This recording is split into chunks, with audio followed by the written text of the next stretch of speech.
Rapid Media presents Rapid Media TV. Scott McGregor here with Rapid Media TV for Kayak Angler Magazine.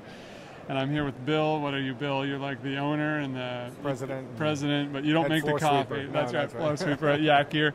And you brought in, we were chatting earlier, I was around this morning, you were telling me a little bit about the Viking kayaks that you're now bringing in from New Zealand. Yes. And specifically the Profish here. Why don't you tell me a little bit about why you think it's a great boat for paddlers? Let's start there.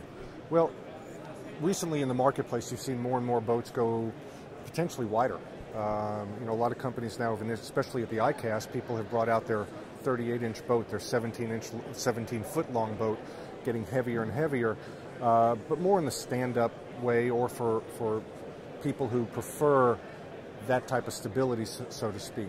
And these guys aren't going very far, no. And they want to stand, and they just want a stable platform when they get there. Right. In New Zealand, fishing is done very differently because literally 40, 50 feet off the beach, you're starting to get into 30 feet of water. A mile off the beach, you're in 150 feet of water. So they design boats very, very differently, not only because of the way they paddle, but also the fact is this is the Profish Reload. It's 14 feet 9 inches, but without the tackle pod and without the chill pod, it's only 62 pounds. The reason for that is it makes it very convenient for a single paddler to be able to move their kayak around by themselves and actually load it on top of their vehicle. Right.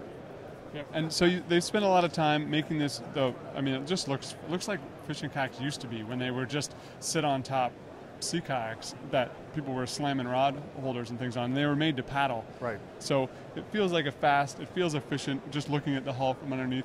But it's on the top, they made it, this is a fishing boat. So let's talk about some of those features. Well, what they've done is they've brought the old, let's say, prisms, one of my favorites, the Bimini, and brought it up to 2014. In New Zealand, everything, the way they fish, is in front of you. Because if you're in a 3 to 5 foot swell, you don't want to have to turn around and get to a milk crate, so to speak.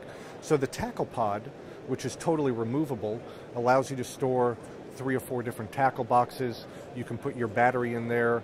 All your electronics are mounted right on it.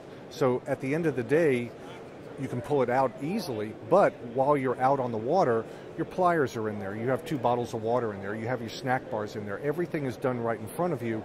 And as some of us know, or a lot of us know, you may use the same lures time and time again, and you may only have 2 or 3 go-to tackle boxes that you're using.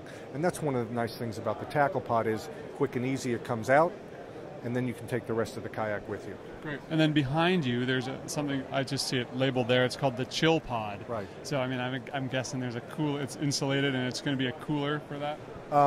Once again, you don't want to have to turn around, whether it's getting to a small leader or pliers. So what they've done with the chill pod is it opens away from the seat, so you can very easily just reach behind, lift it up, take your fish, throw it behind you, and bring it down. And it is rated at about an 8-hour cooling period, which is most people's kayak trips. But you can put 2 bags of ice very conveniently in there, whether you leave them in the bag or let them loose. And we've actually had a lot of people going, can I make a live well out of it?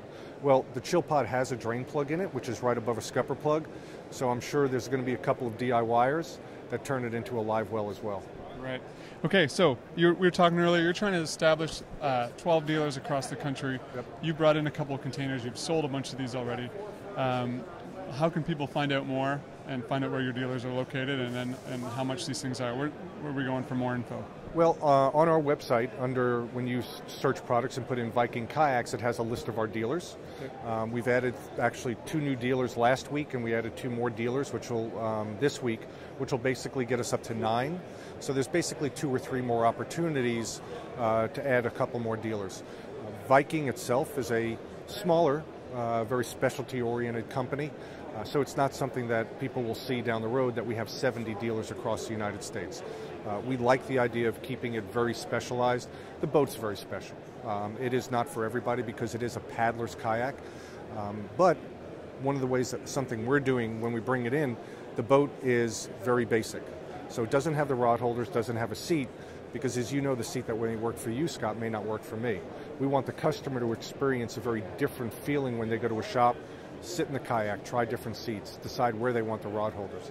But going back to what you asked, which I went away from, is the fact that they can find it on our website. We'll give a full list of dealers where they can find the boats. Which is yak-gear.com. Yak-gear.com. on the web. Perfect, and it's handy that you're bringing the boat in as bare bones, and then you guys sell a bunch of accessories. That's what you do. Yep. So that sounds perfect to me. Yeah. Not only our line, but the Railblazer line, which is used in New Zealand on these boats. We're now the U.S. distributor for Railblazer, so some great accessories that you can easily add to personalize your boat and to make your next fishing trip or photograph trip or whatever it is just a lot more comfortable. Bill Yak here, thank you very much. My pleasure. Scott McGregor here for Kayak Angler and for Rapid Media TV, hoping you paddle forever. More about Rapid Media's print and digital magazines, International Paddling Film Festival, on-water events, and online store. Visit rapidmedia.com.